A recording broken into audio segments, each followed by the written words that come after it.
Sound can be used to drive behaviours and actions within a game. In this video, we'll look at an example of how we might use the envelope of a sound, that is, its volume over time, to affect the appearance of an actor. In Cave 1, that's bookmark 6 of the demonstration level, there's a fairy who has strayed down into the caves and is now hopelessly lost. To bring a little life to what is essentially just a glowing sphere, we're going to make the scale of the sphere, material and particle systems respond to the fairy's speech. Since the fairy's dialogue is not going to be processed or changed in real time in the game, we can analyse the sound files offline to create what's called cooked envelope data. And then we're going to use that data to change the graphics while the sound is playing. This is a lot more efficient than trying to analyse the sound in real time.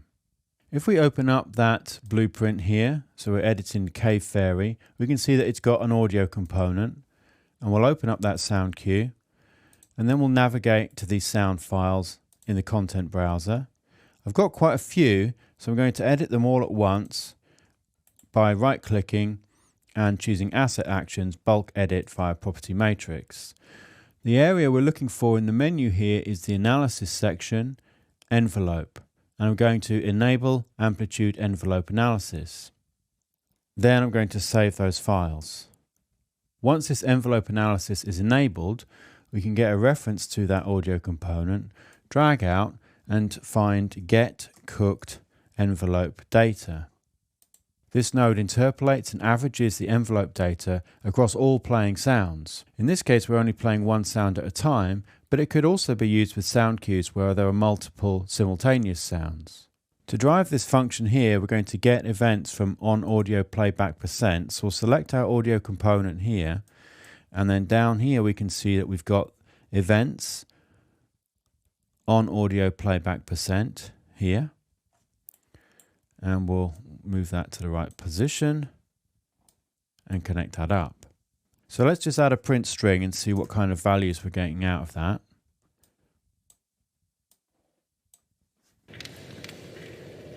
Can you help me?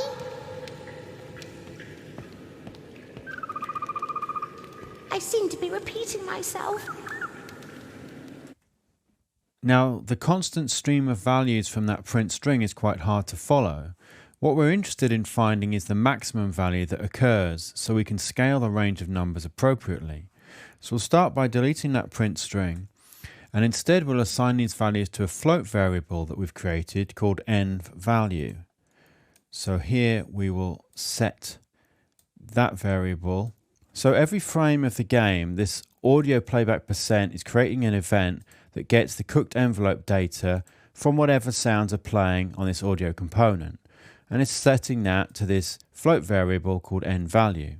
Now we want to use these values to scale the graphics of the fairy, so we need to see what range we're dealing with. So we've set up a bit of a debug system over here.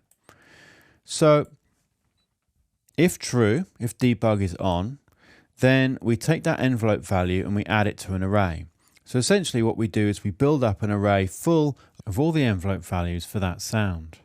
Now at the end of the sound, in other words, is the audio playback% greater than 0.99, what we'll do then is we'll read through all of the values we've got in that array and we'll find the maximum value. That is the peak amplitude of each phrase.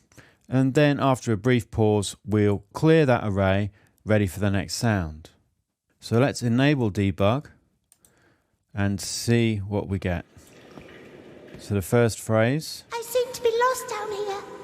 that gives us a value of 0.07, I'm just saying the same phrases over and over. 0.04, I seem to be repeating myself. 0.038, and having looked at all the sound waves that play back on that sound cue, I know that we get a maximum of 0.1. So we've used that 0.1 as our maximum range of in values that we might get, and then we're mapping them to appropriate ranges to scale the particle system and the static mesh, and to make some adjustments to this dynamic material here. So we'll link that up. This is going to operate whether the debug is on or off, so it comes off of the true and also off of the false. So the particle system and static mesh you can see here in the viewport, particle system, static mesh. The dynamic material is affecting a parameter name called scaling. This is actually set up in the construction script.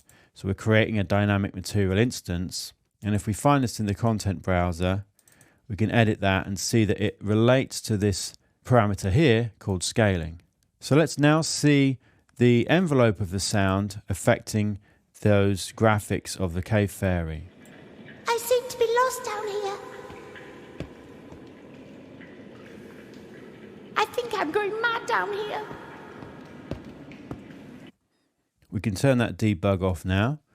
Now that we've established this relationship between the audio envelope and the appearance of the cave fairy, let's go back and examine the settings within the envelope analysis in a little more detail.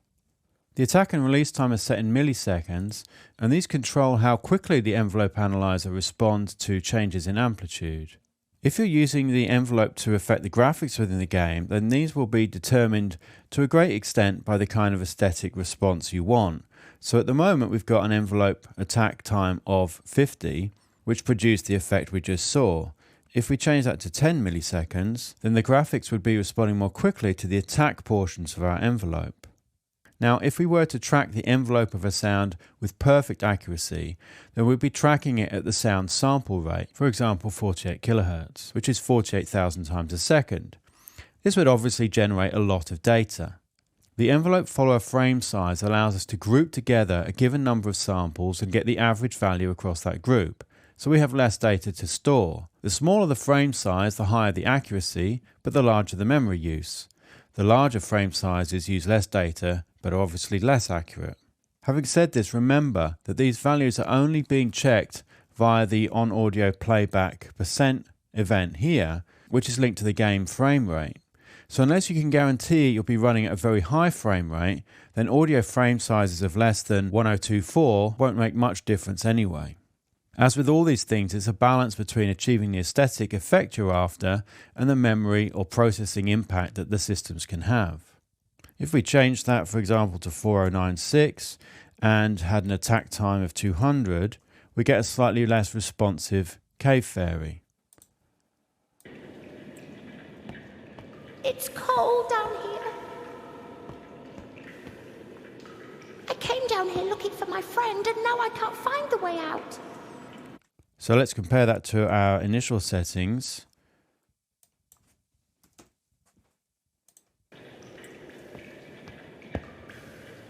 Do you know the way out?